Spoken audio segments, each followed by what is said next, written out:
آئیے کتاب رحمت سورہ الکہف اٹھائیں۔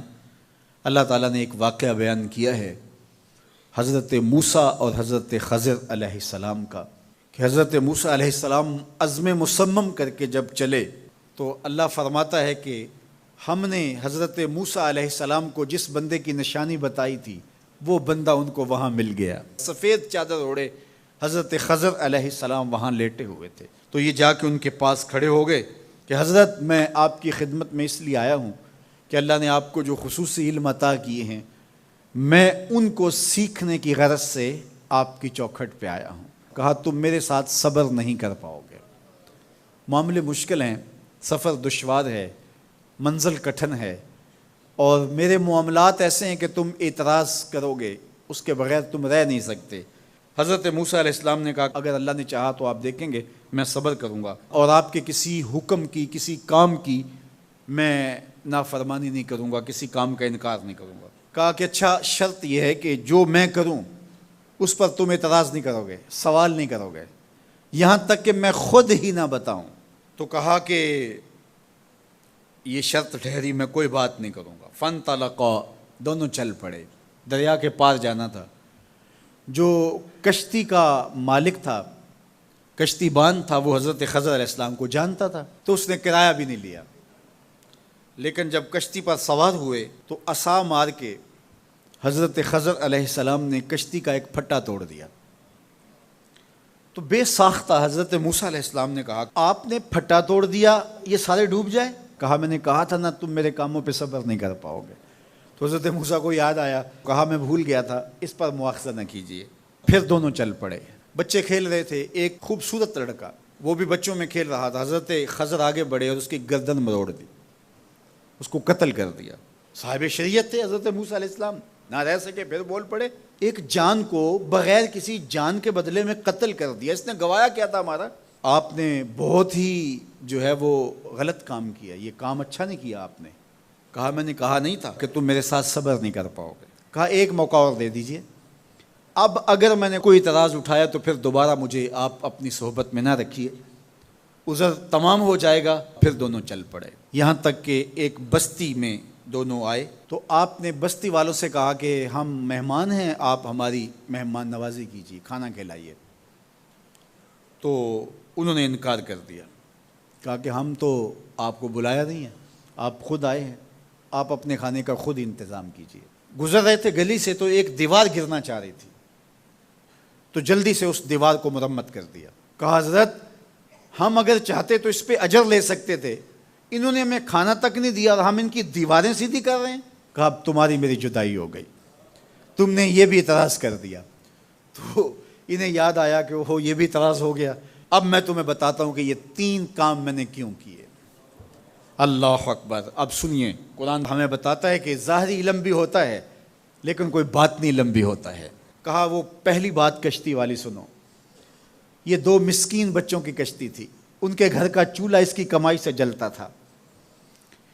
دریا کنارے کنارے ایک ظالم بادشاہ رہا تھا جو لوگوں کی کشتیاں چھین رہا تھا، ہم نے تھوڑا سا عیب لگا دیا، وہ ٹوٹی کشتی چھوڑ کے چلا گیا۔ اب وہ تھوڑے سے پیسے لگا کے کشتی مرمت کرا لیں گے، گھر کا چولہا جلتا رہے گا، بتاؤ اچھا کیا یا برا کیا؟ کہا رہی بات اس بچے کی جس کو ہم نے قتل کیا، اس کے ماں باپ مومن تھے، نیک تھے، صالح تھے، بچے نے بڑا ہو کے بہت برا ہونا تھا، ہم نے اس کو قتل کر دیا، اللہ اس کے بدلے ان کو بہتر اولاد دے گا۔ علماء تفسیر نے لکھا ہے اس بچے کے بدلے میں اللہ نے ان والدین کو ایک بیٹی عطا کی جس کی نسل سے 70 نبی پیدا ہوئے۔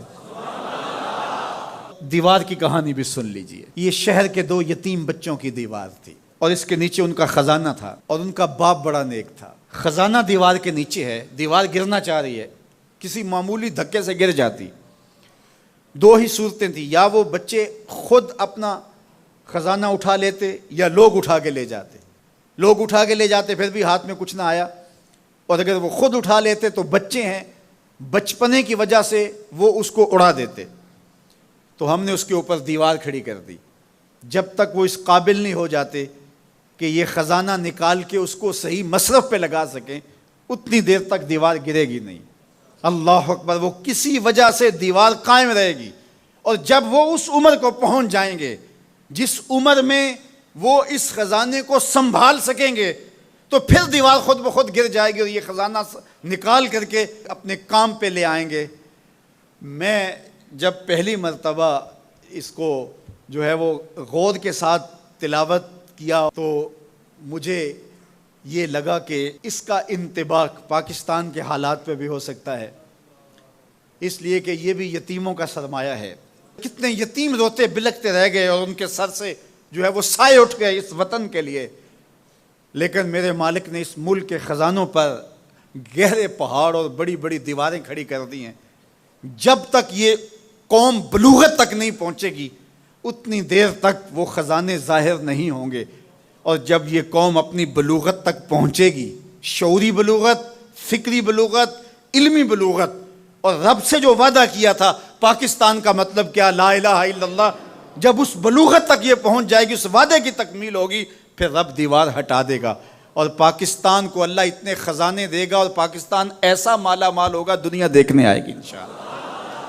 اس لیے رب نے دیواریں بنا کے رکھی۔ تمہارا باپ معین الدین چشتی بڑا نیک تھا، تمہارا باپ داتا گنج بخش علی حجویری بڑا نیک تھا، تمہارا باپ حضرت مجدد الف ثانی بڑا نیک تھا، ان کی وجہ سے میں دیواریں کھڑی کر رہا ہوں اور مضبوط حصار لگا رہا ہوں تمہارے خزانوں پر، اور وہ وقت آئے گا جب تم بلوغت کی عمر کو پہنچو گے، دیواریں ہٹ جائے گی اور تمہارا وطن زمانے پہ مہکتے پھول کی طرح اور چمکتے ستاروں کی طرح اور روشن آفتاب کی طرح چمکتا اور مہکتا دکھائی دے گا، اور زمانہ پاکستان دیکھنے آئے گا، پاکستان دنیا کی قیادت کرے گا انشاءاللہ۔